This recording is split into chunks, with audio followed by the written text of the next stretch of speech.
Bom, pessoal, vamos fazer uma revisão de alguns conceitos, tá? Básicos de circuitos elétricos. Vocês já viram todos esses conceitos, trata-se apenas de uma revisão rápida para a gente prosseguir com o estudo dos tópicos da nossa disciplina.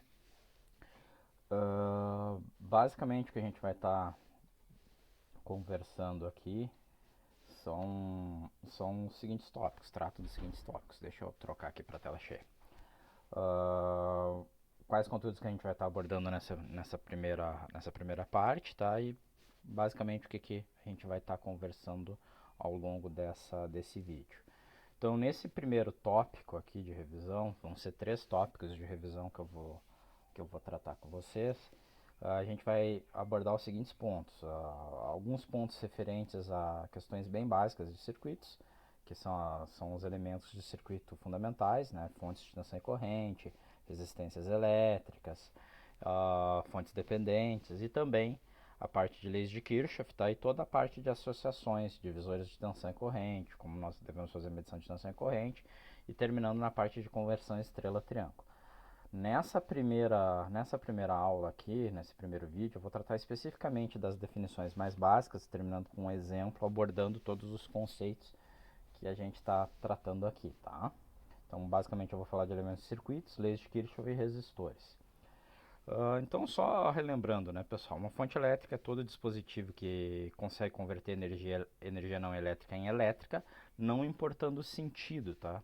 Então, na verdade, a gente caracteriza como fonte qualquer elemento capaz de fazer essa conversão. Então, como exemplos, a gente tem uma pilha, que é capaz de converter energia química em energia elétrica, né, no caso da descarga da pilha, ou energia elétrica em energia química, no caso de carga, né? Então a gente tem os dois sentidos. Um sentido onde ela está fazendo fornecimento de energia e outro sentido que é a carga onde ela está absorvendo, né, energia. Temos geradores, né, que são os dispositivos que convertem energia mecânica e elétrica, mas nós temos também os motores, que são todos os dispositivos que convertem energia elétrica em mecânica, tá? Então uma coisa muito importante que a gente tem que lembrar sempre é que as fontes são capazes de liberar ou absorver energia elétrica, tá? E como a gente vai caracterizar as fontes como fontes ideais, tá? A tensão e corrente que eu estou falando aqui, relativamente constantes, que se refeririam a fontes reais, no caso dos elementos ideais, elas vão manter verdadeiramente tensão e corrente constantes. Isso é um ponto importante que a gente tem que lembrar que a gente está trabalhando com análise de circuitos, e eu vou fazer a definição em seguida desse ponto. E na análise de circuito a gente trabalha com modelos de componentes de circuito, que são modelos onde os componentes são idealizados. No caso das fontes, dizer que uma fonte é ideal, seja ela de tensão ou de corrente, significa dizer, na prática, que a potência e energia que ela é capaz tanto de liberar ou de fornecer é infinita, visto que uma fonte de tensão ela vai manter a tensão constante nos terminais, independente da demanda de corrente que seja expressa em razão dela. E a fonte de corrente ela vai manter a corrente fluindo entre os terminais, independentemente da demanda de tensão que vocês efetuem. Tá? Então isso daqui é muito importante porque isso simplifica os mecanismos de análise que a gente vai adotar. Tá? Muito embora no mundo real isso não se comporte exatamente dessa maneira. Mas, nesse caso, a gente vai modelar as fontes reais que existem através desse modelo idealizado, permitindo que a gente facilite os mecanismos de análise. Tá? Além das fontes ideais, a gente também tem fontes como elemento de circuito, podendo ser modeladas como fontes independentes ou como fontes dependentes ou controladas. Tá? Uma fonte independente é toda fonte que opera por conta própria, ou seja, ela entrega uma tensão ou uma corrente independentemente de qualquer outro parâmetro do circuito, enquanto que uma fonte dependente ela tem um comportamento de tensão ou corrente determinado pela tensão ocorrente em outro ponto do circuito. Então isso daí reflete também em termos de simbologia, tá? E uma coisa importante a lembrar nas fontes dependentes é que as nossas fontes dependentes elas vão poder ser controladas tanto por tensão quanto por corrente, tá? Então, em termos de simbologia para fontes de independentes, no Brasil a gente adota esse tipo de convenção que vocês estão vendo aqui. A gente tem o símbolo da fonte de tensão independente e o símbolo da fonte de corrente independente, tá? O fato de ser uma fonte de tensão não significa que no circuito nós não tenhamos uma corrente circulando por ela. E o fato de ser uma fonte de corrente não significa que nós não teremos uma tensão, muito pelo contrário.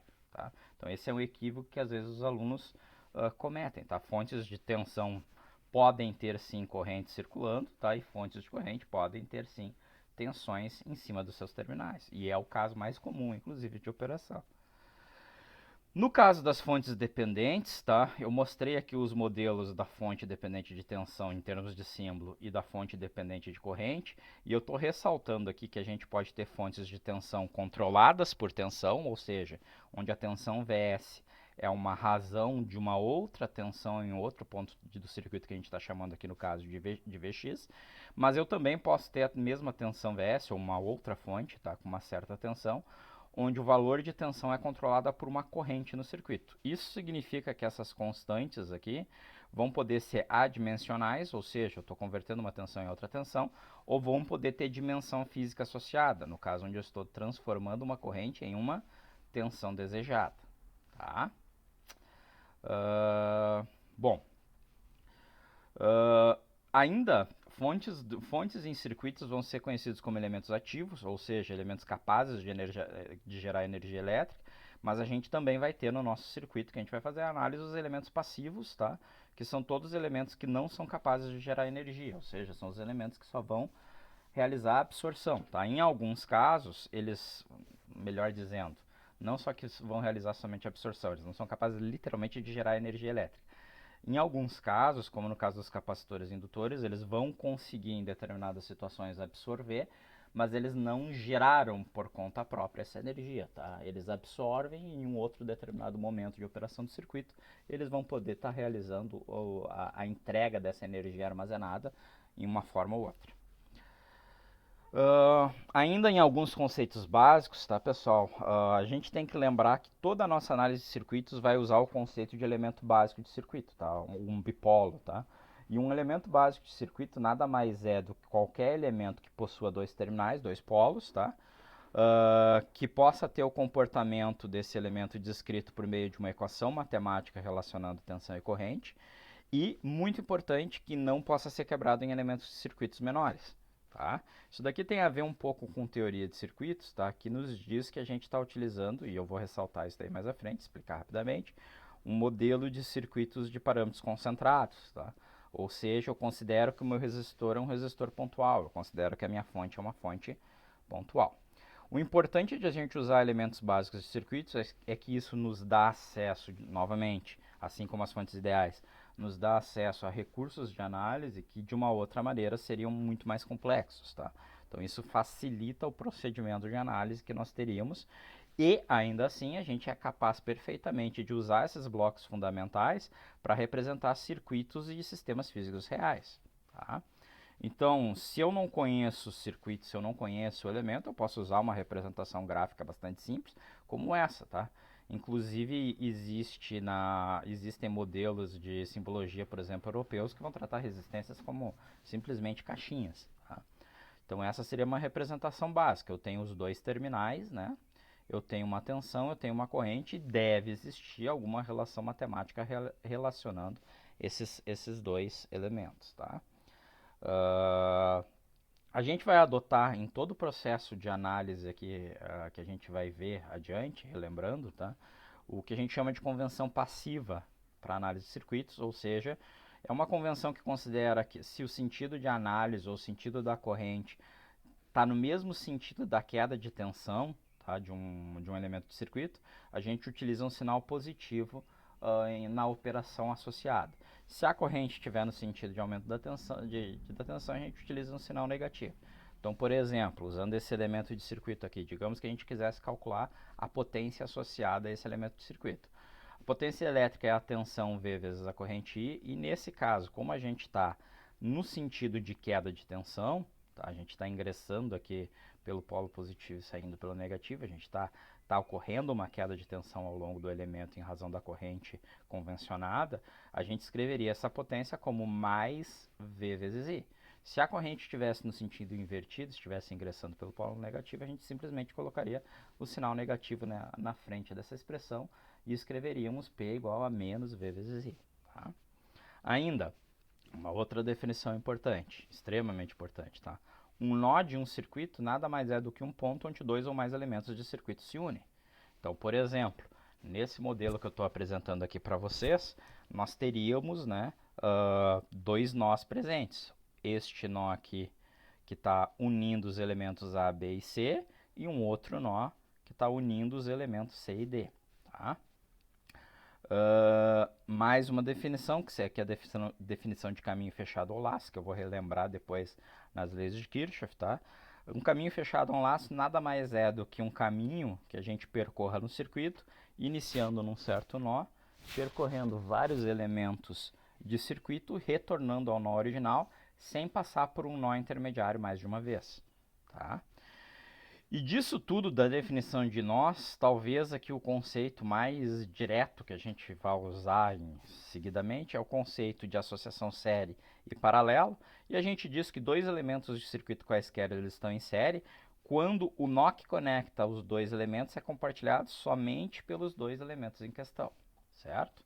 Então aqui, voltando, nós teríamos aqui esse segundo nó fazendo uma vinculação, uma associação séria entre o elemento C e o D, tá? Esse primeiro nó eu não posso afirmar nada. Se vocês notarem, esse nó não é compartilhado somente entre A e C, e não é compartilhado somente entre A e B, e não é compartilhado somente entre B e C. Então eu não posso afirmar aqui que exista uma associação séria entre os dois, tá?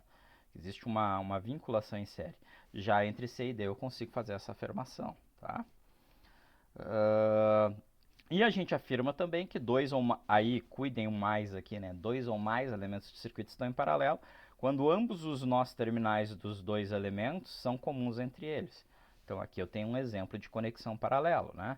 É um procedimento de análise bem simples, pessoal. Vocês não precisam se basear na representação gráfica do circuito. Vocês têm que identificar os nós e pensar se respeita ou não respeita a definição. Então, por exemplo, o nó 1 é compartilhado entre o elemento A e o elemento B. Então, o nó 1 é comum entre os dois. O nó 2 é compartilhado entre o elemento B e o elemento A. Então, já que os dois nós, o primeiro nó do B, o primeiro nó do A, o segundo nó do B e o segundo nó do A, eles são comuns, o primeiro nó do B e do A estão ligados em N1, o segundo nó do B e do A estão ligados em N2, eu posso dizer que A e B estão em paralelos. Da mesma maneira, C, D e E tem um dos seus terminais conectados no nó N2. Então, um dos terminais de C, D e E é comum. Já o segundo terminal está conectado em N3. Como um dos terminais é conectado em comum e o outro terminal também é conectado em comum, dizemos que os dois estão em conexão paralela. Tá? Lembrando que eu vou fazer mais algumas ressalvas daqui em diante, tá? Mas lembrando que a priori nós estamos sempre falando em elementos de circuitos ideais daqui em diante, tá? Então, pessoal, a associação de fontes é um tópico que a gente comenta mais a título de curiosidade, tá? Em algumas situações talvez venha a ser útil, mas existem algumas condições que a gente tem que estabelecer. Então, vamos aqui discutir rapidamente o que isso significa, tá? E as diferentes associações que a gente vai poder ter. Basicamente, a gente pode ter 4 associações, 2 para cada tipo de fonte, né? Eu posso ter fontes de tensão em série ou fontes de tensão em paralelo. A associação de fontes de tensão em série, tá? É uma associação onde eu posso substituir uma série de fontes de tensão por uma única fonte equivalente, e eu vou escolher a polaridade, tá? Normalmente a gente escolhe a polaridade da fonte equivalente em razão da maior polaridade presente. A gente mantém a polaridade da maior polaridade entre as fontes ali sendo associadas. Mas nada nos obriga a fazer isso. Então aqui eu posso mostrar para vocês que eu tenho aqui 3 fontes associadas. Vocês notam que a fonte V1 e V2 elas estão com as polaridades no mesmo sentido, tá? Eu identifiquei aqui só os nós extremos para que vocês entendam que eu posso ter 2 situações de equivalência, tá? Mas em suma, eu tenho as fontes V1 e V2 com a polaridade no mesmo sentido e a fonte V3 com polaridade em sentido invertido. Se eu considero que V1 e V2 têm um valor superior em conjunto ao valor de V3, eu posso usar essa polaridade.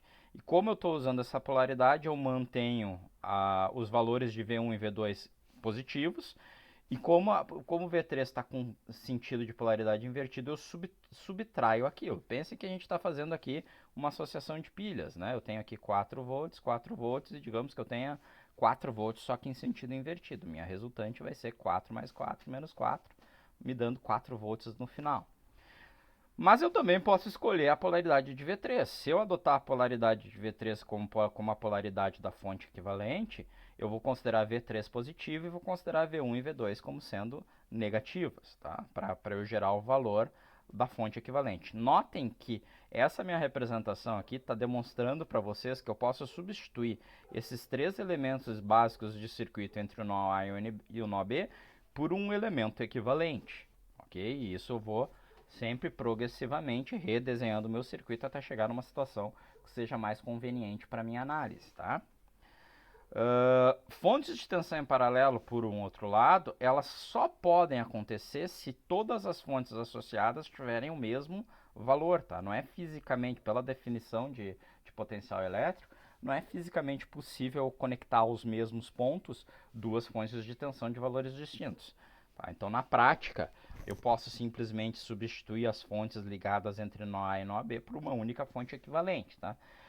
Gente, não lembrem-se, tá? A gente está falando em conceitos idealizados. Alguém pode falar, mas eu não poderia, então, fazer a ligação de duas fontes reais, duas pilhas de tensões diferentes.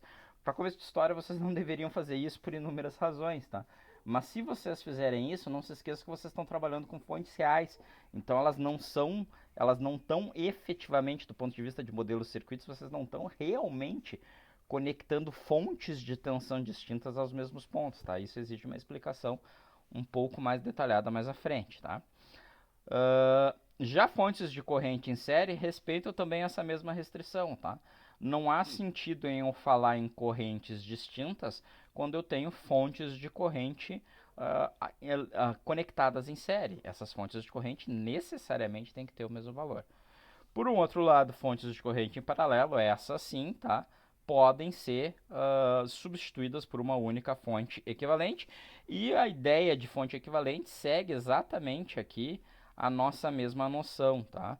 Vocês me perdoem, mas aqui, nesse caso aqui, notem, eu vou fazer uma correção depois lá nas lâminas, tá?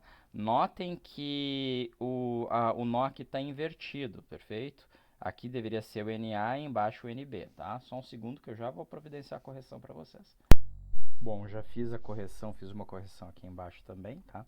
Então, notem aqui que se eu adoto como sentido da fonte equivalente o sentido indo do nó A para o nó B, eu vou considerar como positivas todas as fontes indo do sentido do nó A para o nó B, então seria I1 mais I2, e vou considerar negativa, né, a fonte de sentido oposto, que seria o I3. Tem que fazer uma correção aqui também. Por outro lado, se eu considero como sentido da fonte equivalente o sentido percorrendo de nó B ao nó A, eu vou considerar I3 como positiva e vou considerar as fontes I1 e I2 como fontes negativas. A gente mostrou as duas situações aí que poderiam acontecer, né? Vamos adiante. Leis de Kirchhoff, tá, pessoal? São leis em homenagem a um cara que fez essas leis, que é o Gustav Kirchhoff, tá? Que basicamente descreve o comportamento de circuitos quando a gente tem circuitos que podem ser modelados por aquela nossa definição de elementos básicos de circuitos, tá? Em suma, existem algumas restrições que são aplicáveis que a gente tem que adotar.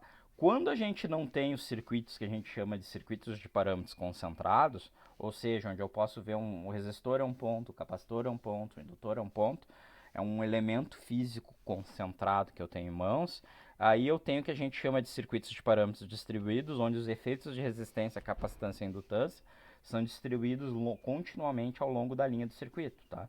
E aí são equações diferentes que a gente tem que adotar para fazer a análise. Basicamente, as condições que a gente tem para que o circuito seja considerado como de parâmetros concentrados se resumem ao fato que a gente tem que ter variação de fluxo magnético ao longo do tempo, a derivada do fluxo pelo tempo fora do condutor nula, variação da carga no tempo dentro dos condutores é nula, tá? Ou seja, eu não estou perdendo nem ganhando carga ao longo do meu circuito, tá? Propriamente dito. E basicamente os comprimentos de onda das ondas consideradas para a operação do meu circuito, eles têm que ser de ordem inferior a dimensão do circuito em si, tá? Então, na verdade, quando eu tenho o meu comprimento de onda da onda que está circulando no circuito, sendo um comprimento de onda da mesma dimensão, aí o meu circuito deixa de ser um circuito de parâmetros concentrados, tá? Como são condições que normalmente são atendidas na maioria dos circuitos que a gente trabalha, a gente consegue simplificar significativamente a análise dos mesmos através da aplicação das leis de Kirchhoff, tá? E a gente tem, em essência, duas leis fundamentais para proceder com essa análise. A lei das correntes, ou também conhecida como primeira lei de Kirchhoff, né? Que me diz que tem inúmeros enunciados diferentes. Eu prefiro esse enunciado que é bastante simples, tá? Que vocês não precisam memorizar aí se é positivo ou negativo, nada. Que me diz de uma forma bastante simples que todas as correntes que ingressam em um nó tem que ser igual a todas as correntes que saem do mesmo nó. Tá? A gente tem que ter conservação, né, da energia, tá? Para aplicar essa lei aqui, alguns cuidados vocês têm que ter. Então, primeiro, tá? A gente tem que identificar corretamente os nós do circuito. Para isso, vocês têm que sempre se lembrar que a definição de um nó é qualquer ponto que una dois elementos de circuito, tá?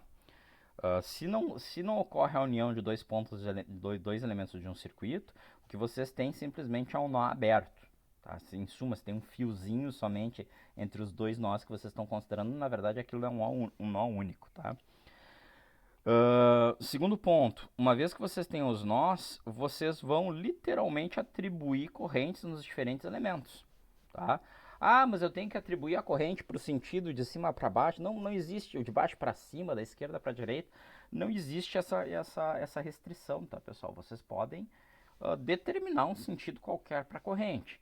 O que vai acontecer eventualmente quando vocês fizerem a análise do circuito, aplicarem as leis, é vocês chegarem à conclusão que vocês tinham estabelecido que a corrente A era uma corrente que ia da esquerda para a direita, e vocês chegaram à conclusão que A era um valor negativo, que significa que na prática, efetivamente, ela está no sentido da direita para a esquerda, mas isso não afeta em nada nas nossas conclusões e no nosso processo de análise, tá?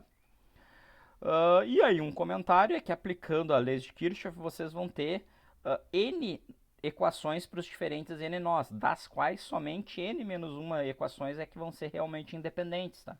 O que significa que uma das equações eu não precisaria determinar, ok? A questão sempre é saber qual é essa equação. Então, normalmente a gente determina todas elas e elimina uma delas. Obviamente, a gente vai ver depois, através do método de análise nodal, que existe como a gente escolher qual o ponto, qual o nó que vai ser desprezado, tá? Mas, em suma, já estou dando essa informação que a gente só vai ter, na realidade, n-1 equações para trabalho, tá? O que significa que, normalmente, eu vou ter que usar a lei das tensões para determinar outra equação. Então, eu tenho aqui também a segunda lei de Kirchhoff, que é a lei das tensões, que me diz que a soma de todas as tensões ao longo de um laço, um caminho fechado, é nula. Então, para começo de história, vamos relembrar a definição de laço.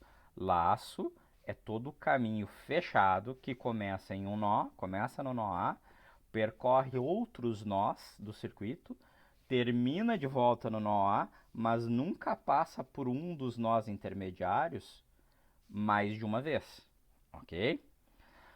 Para aplicar a lei das tensões, eu tenho que, da mesma forma que eu fiz com as correntes, determinar uma tensão para os diferentes elementos do circuito, e de novo, não importa a polaridade que vocês escolherem, tá? E aí, como a gente adota a condição passiva, a convenção, melhor dizendo, passiva, não condição, tá?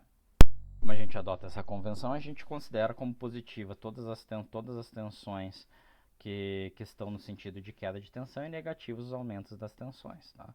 O que na prática significa que, de acordo com o sentido que eu percorrer, se eu estou ingressando pelo sinal positivo, eu considero a tensão como positiva, se eu estou ingressando pelo sinal negativo, considero a tensão como negativa. Isso daqui não é universal, tá, gente? Eu posso adotar outra convenção, isso daí depende do mecanismo que eu vou adotar, tá? A única coisa que vocês têm que fazer é, uma vez adotada uma convenção, respeitem aquela convenção até o fim. Tá? Por fim, em termos de tópicos aqui de revisão, a gente pode falar dos resistores, das resistências elétricas, né? Resistência elétrica nada mais é do que a propriedade de um material de impedir o fluxo de corrente. A gente modela esse comportamento através do elemento ideal resistor. Não significa que seja somente resistores que tenham resistências elétricas, tá? mas idealmente a gente considera esse componente. Para esse elemento ideal, a gente modela o comportamento, a relação tensão-corrente dele através da lei de Ohm, tá? Também em homenagem ao cara que estudou esse fenômeno. E a lei de Ohm é a famosa lei que me diz que a tensão é igual a resistência vezes a corrente, tá? Aqui, pessoal, vale um comentário que no mundo real nem todo resistor necessariamente vai ser ohmico também, tá? Mas, de novo, a gente está falando em elementos idealizados, tá? Essa forma de apresentação da lei de Ohm já está considerando que a gente escolheu a convenção passiva, tá? Se a gente inverte o sentido da corrente, a gente pode reescrever a expressão que pode ser visto nessa representação que vocês estão vendo aqui. Então, se eu considero esse sentido aqui de corrente, ou seja, notem que eu estou exatamente na convenção passiva, né? Eu estou ingressando no sentido de queda da tensão, estou ingressando pelo terminal positivo e estou no sentido de queda da tensão, eu digo que tensão é igual a resistência vezes corrente. Se eu estou com a corrente no sentido invertido, então vai um sinal negativo aqui para fazer a compensação. E uma outra forma de visualizar a mesma relação da lei de Ohm, que às vezes o pessoal não vê isso, que é uma coisa bastante óbvia, tá? O pessoal não enxerga, é quando eu estou considerando a tensão em si em cima do resistor, mas sim a diferença de tensão entre pontos, né? Então eu tenho a tensão no ponto A e a tensão no ponto B, e aí eu posso expressar da mesma maneira a minha lei de Ohm, tá? Unidade física da resistência é o ohm, com o símbolo aqui de ohm, tá? E a representação usual que a gente faz para os componentes é através da letra R, ok? Inverso da resistência, por sua vez, a gente chama de condutância. Então, a condutância seria a facilidade, né, de um componente em permitir a condução elétrica. E a gente representa a condutância pela letra G e no Sistema Internacional de Unidades, a unidade é o Siemens, com símbolo S, tá? Mas a gente também aceita a nomeação da unidade. Isso daqui não é, digamos assim, não estritamente seria aceito talvez em um concurso, tá? Mas por razões históricas se utiliza muito o mho, que nada mais é do que o ohm ao contrário, com o símbolo do ohm, inclusive invertido, tá? Então, para condutâncias, a lei de Ohm pode ser expressa dessa maneira aqui. Notem que todas as demais convenções adotadas permanecem, tá? Só que ao invés de eu estar expressando a relação da tensão em razão de resistência vezes corrente, eu estou agora estabelecendo que a corrente é a condutância vezes a tensão. Tá? A mesma coisa se aplica quando eu considero diferenças de polaridades, tá? E, obviamente, dado essa minha definição, eu posso relacionar resistência e condutância pelas expressões que vocês estão vendo aqui, tá? Quando é que eu vou trabalhar com uma, quando é que eu vou trabalhar com a outra? Quando for mais fácil, quando for conveniente ao meu procedimento de análise, tá? Na prática não existe diferença, tá? É simplesmente uma visão diferente, uma abordagem diferente aos dois conceitos, tá? Ao mesmo conceito, melhor dizendo. Para finalizar essa parte de resistências, a gente sabe que a potência elétrica nada mais é do que tensão vezes corrente. Depois a gente vai ver que tem uma análise mais detalhada a ser feita aqui, tá? E para resistores, se a gente aplicar diretamente a lei de Ohm, a gente vai chegar às famosas expressões que vocês não precisam memorizar. Tá? Vocês precisam saber que potência é tensão vezes corrente, que tensão é igual a resistência vezes corrente. Essa expressão aqui é uma derivação das duas equações, e essa daqui também. Perfeito? Da mesma forma, eu consigo obter essas expressões quando eu uso condutâncias. Bom, mais importante que isso que a gente abordou, vamos ver esse pequeno exemplo aqui para vocês verem a aplicação das leis de Kirchhoff e da lei de Ohm num circuito, tá? Então aqui eu peguei um circuito, que é um circuito com duas fontes, circuito simples, tá? Duas fontes aqui, 5 resistências, 5 resistores. E vamos aplicar alguns processos ali que eu falei em relação às leis de Kirchhoff. Então, para eu conseguir aplicar as leis de Kirchhoff, primeiro eu tenho que identificar os nós. Então, eu identifiquei os nós aqui, nomeei eles, né, no A, no B, no C, no D, no E, no F, tá? E uma vez que eu tenho os nós, eu consigo agora convencionar quais são as minhas tensões e as minhas correntes. Fiz isso daqui ao longo do circuito. Notem que é exatamente o mesmo circuito. Ah, mas como é que tu escolheu aqui a corrente 1? Gente, literalmente eu estabeleci, tem o I1 que está indo do nó B para o nó A. Eu poderia ter convencionado que o I1 iria do nó A para o nó B, eu só tenho que refletir isso no meu procedimento de análise. Tá? Então vocês podem estabelecer os sentidos e as polaridades que vocês bem entenderem. Simplesmente tenham o cuidado de, ao fazer isso, manter a convenção até o fim. Mas digamos que a gente tenha feito essas nossas convenções aqui. O que eu vou fazer em seguida? Estabelecer as minhas equações dos nós que vocês estão vendo aqui nessa lâmina. Mas vamos voltar ali no circuito. É bastante simples fazer isso daí, né, pessoal? Vamos pegar aqui o nó C aqui como um exemplo. Eu tenho que ter quais são as correntes que ingressam no nó C. Ao olhar o nó C, eu estou descobrindo que a corrente 2 está entrando no nó C e, por sua vez, a corrente 3 e 5 estão saindo no nó C. Então, pela primeira lei de Kirchhoff, eu digo que a soma de todas as correntes que entram, no caso só I2, tem que ser igual à soma de todas as correntes saindo do nó, no caso I5 mais I3. E isso vai aparecer aqui na equação do nó C. Perfeito? Vou fazer o mesmo procedimento para todos os outros nós. No nó B, no nó B eu tenho alguma corrente ingressando? Não, então é zero. Se eu não tenho nada, eu vou substituir por zero. Porém, eu tenho a corrente I2 e I1 saindo. Então, lá no nó B, vocês vão ver que 0 é igual a I1 mais I2. Aplico esse mesmo raciocínio em todos os demais nós e vou chegar nas equações do nó A, do nó B, do nó C, do nó D, do nó E e do nó F. Tá? Então, tenho as equações de todos esses nós. Eu posso trabalhar essas equações, manipular elas um pouquinho, tá? Eu posso reduzir essas equações a um conjunto menor, tá? E quando eu faço essa redução a um conjunto menor, destacando aqui as relações bem óbvias, tá? Eu chego à conclusão que I1 é I4, que o I2 é igual a menos I1, que o I5 eu já conheço, que é 500 mA, né? Não poderia ser diferente o I5, né, pessoal? Afinal de contas, ele está no mesmo sentido aqui da fonte de corrente, tá? Ele está em série com a fonte de corrente, pela nossa definição lá de fontes, né? Não poderia ser uma corrente diferente, né? E o I6, por sua vez, está com o valor invertido em relação à fonte de menos 500 mA. Eu substituo essas expressões nas expressões resultantes, e aí isso me resulta nas equações que vocês estão vendo aqui, tá? Então, nó A, nó B, nó D e nó E são óbvios, tá? O nó C eu trabalho e chego nessa expressão aqui final. O nó F eu trabalho e chego nessa expressão aqui final. Vocês estão notando o quê? Que a equação do nó C, I3 mais I4 igual a menos 500 mA, é exatamente a mesma equação do nó F, I3 mais I4 igual a menos 500 mA. O que eu tinha dito para vocês antes? Eu parti de 1, 2, 3, 4, 5, 6 equações para 6 nós.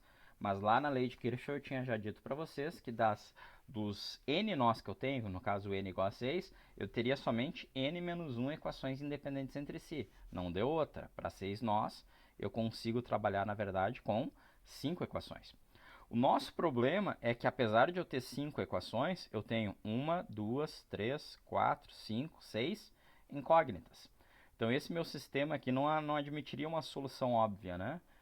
Porque, infelizmente, eu não consigo determinar os valores se eu tenho menos equações que incógnitas. Tá? Eu poderia determinar uma relação, tá? O que até pode ser bastante útil para a gente, tá? Normalmente é, mas não conseguiria uma solução numérica, por assim se dizer. Tá? Conseguiria só uma solução em termos de relações de valores. Para eu obter a equação que falta, eu necessariamente vou ter então que aplicar a segunda lei de Kirchhoff. E aí eu vou escolher laços que sejam óbvios, tá, pessoal?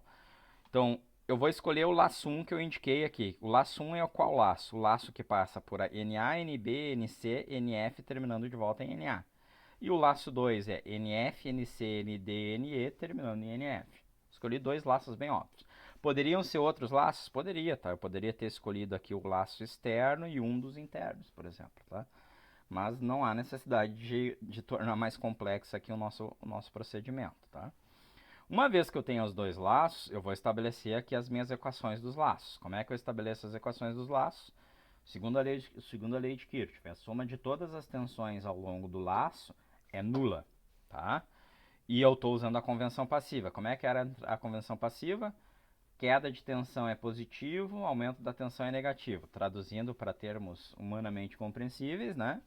Se eu estou ingressando pela polaridade positiva, eu considero a tensão como positiva. Se eu estou ingressando pelo terminal negativo, eu considero a tensão como negativa. Então, aqui eu poderia dizer que menos 10 mais V1 mais V2 menos V3 igual a zero. Menos 10 mais V1 mais V2 menos V3 igual a zero. No segundo laço, menos V2, se eu estou entrando aqui, né? Menos V2 mais V4 menos V6 menos V5 igual a zero. Segunda equação. Posso reescrever elas para uma forma mais interessante. Mas aí o que, que eu tenho? Eu tenho equações de nós, que me dizem o comportamento das correntes, e eu tenho equações de laços, que me dizem o comportamento das tensões. E eu tenho que achar um meio de relacionar essas duas coisas de forma a conseguir obter a solução para esse meu primeiro circuito, para esse meu primeiro exemplo. Para isso eu vou usar a lei de Ohm. Então, para cada uma das resistências dos meus circuitos, respeitando todas as convenções que a gente adotou até agora, eu vou ter então as seguintes expressões. Perfeito? Isso daqui, gente, não é mágico. Eu simplesmente peguei aqui o meu circuito e disse, ó, V1 é igual a 100 vezes 2, V2 igual a 20 vezes 3, V3 igual a 80 vezes 4, e assim por diante, tá? Cheguei aqui em todas as tensões aí consideradas, tá? E aí, gente, eu tenho aqui um conjunto de equações que eu obtive para esse nosso circuito. Tá aqui. As equações advindas dos nós, as equações advindas dos laços, as equações advindas da lei de Ohm.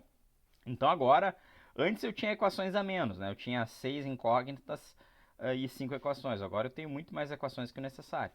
Então o que, que eu tenho que fazer? Basicamente eu tenho que juntar uma das equações. Tem dois caminhos, né? Posso pegar as equações dos nós e adicionar uma equação dos laços, ou posso pegar as duas equações dos laços e usar 4 equações de nós, tanto faz, tá? E, obviamente, para relacionar as tensões às correntes, eu vou ter que usar as leis de Ohm.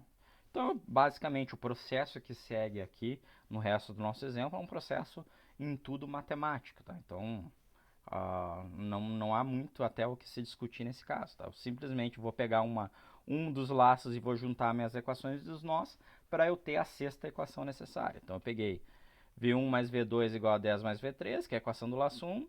Peguei o que era V1, o que era V2, o que era V3, para obter as expressões em razão das correntes, e substituir na equação do laço as expressões das correntes respectivas.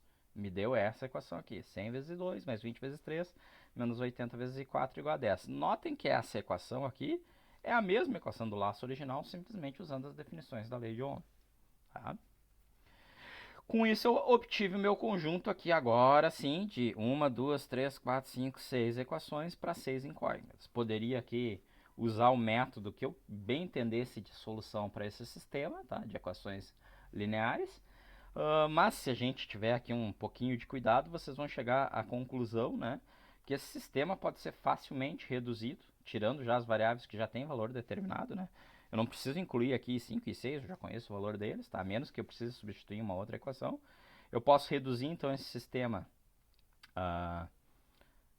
a essas equações aqui. Me desculpe, mas saiu uma equação aqui mascada. Só um segundinho para eu mostrar para vocês o sistema correto. Eu aqui me enganei aqui, eu simplesmente estou substituindo aqui na